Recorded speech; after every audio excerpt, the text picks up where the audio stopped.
most of the time when I'm working on a song and I get to mixing the vocal, if I'm going to start EQing it, I'm going to add compression as well. Because something that a lot of people don't realize is that compressors don't just manage the overall dynamics, they also kind of manage the internal dynamics in terms of balancing frequencies. So here's my basic process. I have my raw vocal, and then I'm going to add my compressor of choice, usually doing 6 to 10 dB of compression, so a significant amount.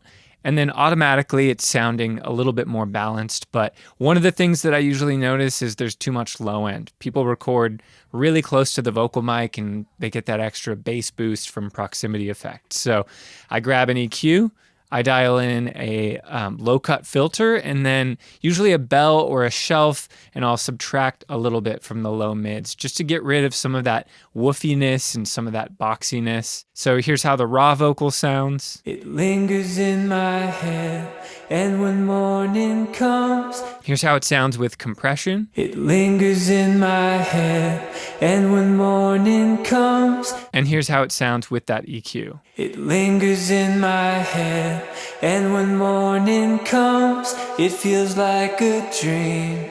And that gets me like 80-90% of the way there most times, and I might not do any other EQ. One of the pitfalls of mixing early on for me was boosting top end on vocals all the time, but a lot of condensers are plenty bright enough and have a lot of high frequencies, and all you have to do is sort of uncover those by scooping out some of the mid-range and low end. So here's how the vocal sounds in the context of the track. Like